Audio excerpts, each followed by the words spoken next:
வணக்கம். வாங்க இன்றைக்கி வீடியோவில் என்ன பார்க்க போகிறோன்னா, நம்ம வந்து சூப்பராக ரொம்ப ஈஸியாக ஹெல்த்தியான ஒரு பன்னீர் புர்ஜி தாங்க. பன்னீர் வந்து நம்ம புர்ஜியாக செஞ்சு கொடுக்கும்போது ரொம்ப டேஸ்ட்டாக இருக்கும், சுவையாகவும் இருக்கும். பசங்களும் விருப்பமாக சாப்பிடுவாங்க.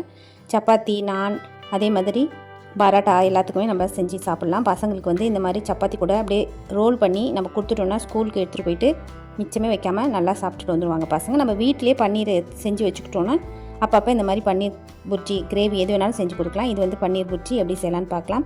ரொம்ப ஈஸி, சீக்கிரமாகவும் செஞ்சிடலாங்க. இப்போது ஒரு கடாயில் எண்ணெய் சேர்த்துக்கோங்க.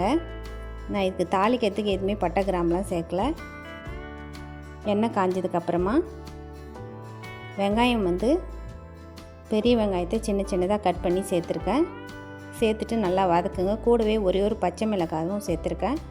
அதுக்கப்புறம் இஞ்சி பூண்டை தட்டி சேர்த்துருக்கேன். இது எல்லாமே நல்லா வதக்கி விடுங்க. உப்பு சேர்த்து வதக்கும்போது சீக்கிரமாக வதங்கிடும். அதே டைமில் வந்து அடி பிடிக்காமல் இருக்கும் கடாயி. இப்போ வந்து தக்காளி வந்து 2 தக்காளி எடுத்துருக்கேன். அதையும் நல்லா வதக்கி விடுங்க. வதக்கிட்டு மூடி வச்சுருங்க, சீக்கிரமாக வெந்து வந்துடும்.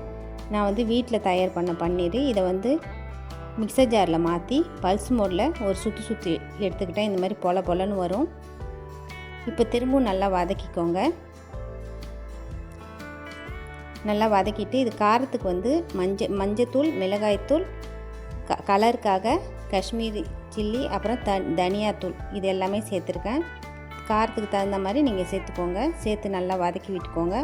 கொஞ்சமாக கரம் மசாலாவும் சேர்த்துருக்கேன்.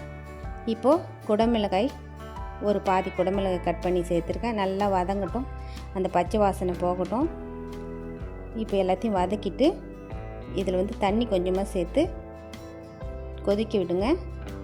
இந்த மாதிரி கொதிக்கிற டைமில் திரும்பவும் ஓப்பன் பண்ணி நல்லா கிளறி விட்டுட்டு நம்ம பொடிச்சு வச்சுருந்தா இந்த பன்னீரை இது கூட சேர்த்துக்கோங்க. சேர்த்துட்டு கொஞ்சமாக தண்ணி சேர்த்துக்கோங்க. நல்லா கிளறி விட்டுக்கோங்க. இந்த டைமில் கொஞ்சமாக உப்பு சேர்த்துக்கோங்க. நம்ம ஏற்கனவே சேர்த்தாச்சு உப்பு வந்து கம்மியாக தான் சேர்க்கணும். நல்லா மூடி விட்டுருங்க. நல்லா ஒரு நிமிஷம் கொதிக்கட்டும். கொதிச்சதுக்கு அப்புறமா கஸ்தூரி மேத்தி கொஞ்சம், அதாவது வெந்தயக்கீரை இலை இருந்தால் போட்டுக்கோங்க, இல்லைன்னா பரவாயில்ல.